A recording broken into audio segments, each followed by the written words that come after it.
eragiketak berreketekin. Iaz, eman genuen bai, berreketan artean eragiketak egiteko hainbat propietate eta bideotxo honetan bergogoratuko ditugu. Baina, propietateekin hasi aurretik, gogoratu nahi egin nizuen ere, berrekizuna 10 duten berreketak. Bai, berrekizuna 10 denean, hauek oso errez egiten ziren. Adibidez, 10 bederatzi, bai. Zer egiten genuen? Unitatearen ostean, berretzaileak adierazten duen adina 0 jarriz lortzen genuen emaitza, bai. Adibidez, 10 bederatzi hori jartzen genuen unitatea, eta gero zenbat 0, berretzaileak esaten digu bederatzi, bederatzi 0. Hau litzateke 10 bederatzi, bai? Vale. Edo alderantziz, ematen bai dugute zenbaki bat 0 pila batekin atzean, hau ere idatzi dezakegu berreketa moduan nola? Zenbaki A idazten dugu eta gero kontatzen ditugu 0ak kasu honetan 11 0 daudenez, izango litzateke zenbakiak kasu honetan 95 bider 10 ber 11, 11 0 daudelako, bai? Vale. Eta bai, propietateekin sartuko gara, bai? Biderketa baten berreketa. Hau da biderketa bat eta biderketa honen berreketa, bai? Biderketa honen berreketa egiteko egin dezakegu propietatea erabili gabez. Lehenengo parentesi barruko biderketa, 2 bider 3, 6, beraz geratzen zaigu 6 ber 3, eta honek ematen digu, 6 bider 6 bider 6, berrehun 6. Hemen ez dugu erabili propietatea.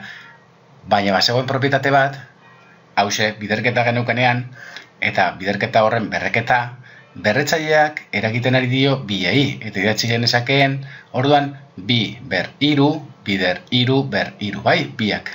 Vale. Eta hau, garatzen badugu ere, berreketa hau egiten badugu eta beste, honek ere ematen digu 206, bai. Orduan, propietatea zen, biderketa bat geneukanean guztia berretzen, egin dezakegula, zenbaki hau berretzailea, bider beste zenbakia berretzailea, bai? Vale. Honek batzutan asko errazten digu berreketa, bai? Eta, bazegoen ere, batzutan, era hau eduki dezakegu, eta era honetatik atera dezakegu alde honetakoa. Esan nahi dut, ikusten badugu bi zenbaki biderkatzen eta berretzaile berdina badute, jarri ditzazkegu bi zenbaki horiek biderkatzen eta berretzaile bat gainean. Bai? Eta gero egin normal. Vale? Adibidez, mira. Egin biderik errezena erabiliz kalkulo, bai? 5 ber 6, bider 2 ber 6. Egin dezakegu, 5 ber 6, 5 bider 5, komplikatua, eta gero bider 2 ber 6, ere komplikatua, eta gero biderkatu bi zenbaki handia. Hau oso komplikatua da, baina konturatzen bagara, berretzaileak berdina direlaz, bai? Jarri dezakegu, hau da daukaguna, beraz jarri dezakegu honela, berrekizunak biderkatzen, 5 bider 2, eta berretzailea berdina dutena, biei berretzen. Eta oso errez egiten dugu, zibiratu. Parentesi barruko biderketa orain egiten bat dugu 5 bider 2, badakigu dela 10, beraz geratzen zaigu 10 ber 6, eta lehen ikusi dugu moduan, 10 duten berreketak oso erreza ziren, jartzen dugu unitatea eta gero 6-0. Bai, orduan, propietateek askotan laguntzen digute berreketak era errezago baten egiten. Bai, bale. Goazen gauza bat kontuz, kontutan eduki behar duzuna. Batzutan egiten duzuen fallo bat. 2 gehi 3 ber 4. Hau ez da 2 ber 4 gehi 3 ber 4.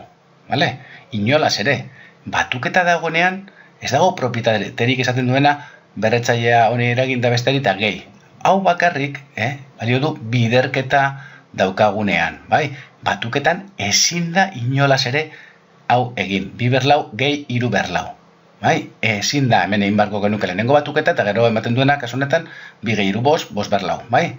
Vale, inolaz ere, Vale, beste bat, zatiketa baten berreketa. Bueno, zatiketa dukagunean ere, lehen bezala egin dezakegu lehenengo kasu honetan, zatiketa justu ematen duen 6 zati 3, eta gero berri 3, bai, honek ematen digu 8, edo, zegoen propietate bat, gogoratzen basarete, zatiketa genukanean, egiten genuen ere, biderketan bezelan ere egin dezakegu 6 berri 3, eta zati kasu honetan 3 berri 3, bai?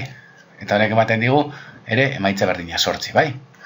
Propietateak, esaten zuena zen, zatiketa bat dugunean ere, egiten duguna biderketan bezala, bai? Jarri dezakegula, zenbaki hau ber hori, zati, kasu honetan, biderketa berran zati, bai? Biderketan bezala, baina zatiketarekin. Eta batzutan, asko errezten digu ere, eragiketa. 12 berri 3, zati 4 berri 3. Kasu honetan ere, alde honetakoa daukagu, berretzaileak dira berdinak, bai, hemen, n, 3, bai? Berretzaileak dira berdinak, eta egitea normal, 12 berri 3, 12 bider 12, bider 12, komplikatua da, bai? Horren, baina berretzaileak berdinak diren konturatzen bagara, jarri dezakegu orduan berrekizunak zatitzen, zatitzen daudelako, ber iru biderketan lehen ikusi dugun bezala, eta zatiketa hau egiten batugu lehenengo, 12 zati lau da iru, geratzen zaigu iru ber iru, eta hau oso erreza da, iru bederatzi bider iru, 27, bai? Orduan, formulek erresten digute askotan kalkuloa, bai? Berrekizun, bereko berreketen biderketa. Kasu honetan, berrekizuna bera duten, bai, berreketak daudenea berreketen biderketa, bai, berrekizun berdina, eta dauzkagu bi berreketa biderkatzen. Ba, kasu honetan, daukagu 5 ber lau, hau da 5 lau aldiz, bider 5 hiru aldiz, hau da 5 zazpi aldiz, ez? Bat, 2, 3, 4, 5, 6, zazpi. Bai, zer egin dugu? Konturatu bazarete, 5 ber lau, bider 5 ber hiru dugu, eta egin dugu 5 ber, lau gehi iru, hau da 5 ber zazpi, utzi dugu berrekizuna, berdina daukatena, eta berretzaileak batu. Beraz, hori da propietatea, bai?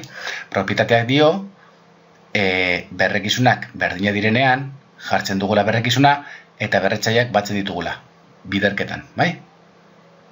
Bale? Bale. Berrekizun bereko, berreketen zatiketa. Kasu honetan, zatiketa dugunean, berrekizunak ere berdinak dira, eta zer egiten genuen, uzten genuen berrekizuna, eta batuketa beharrean, kasu honetan egiten dugu, berretzaileen arteko kenketa, zazpi, ken, iru. Eta honek ematen digu, 5 ber lau. Hori da propietatea, bai? Hore, ikasi behar duzue. Bale, berreketa baten, berreketa daukagu berreketa bat, eta berreketa guzti hori berretzen. Bai? 5 ber lau, ber, iru. Ba, azkenean, 5 ber lau ber iru da, 5 ber lau, bider 5 ber lau, bider 5 ber lau. Bai, azkenean egiten duguna da 5, berrekizuna berdina direne jarri dezakegu 5, biderkatzen daudenez batu, lau gehi lau, hau da 5 ber 12 edo ere 5 lau bider iru, bai? Azkenean 5 ber 12, bai?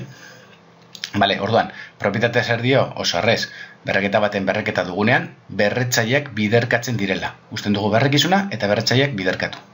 Bale? Hau bestia. Eta berretzailea zer duten berreketak. Kasu honetan, aztertu zer gertatzen da bidez, berreketa bat edozein bere buruarekin zatitzen badugu. Bai, noa frogatzera berretzailea zer duten berreketak zenbat ematen duten. Horretarako 5 ber hiru egin dugu berreketa bat zati 5 ber hiru. Bai, zatiketaren propietatea erabiliz, berrekizuna uzten dugu eta zatiketa denez egiten da berretzaileen arteko kenketa, hau da, irukain iru. Beraz, geratzen zaigu 5 ber 0. Hau, ez dakigu momentu zen baden, bai? Baina ere badakigu 5 ber hiru, zati 5 ber hiru, gauza bat, zati gauza berdina, hau da, 5 ber hiru da 125, zati 125, dela bat. Beraz, 5 ber 0 izan behar da bat. Bai, ordan propietateak hori dio. Bai, edozein zenbaki, ber 0 beti izango da bat. Bale? Bueno, honetzek izan dira propietateak, bai? Lasai, ariketa mordo baten bitartez, klasean, taldean, praktikatuko duzue, eta poliki-poliki kontrolatuko dituzue, bale?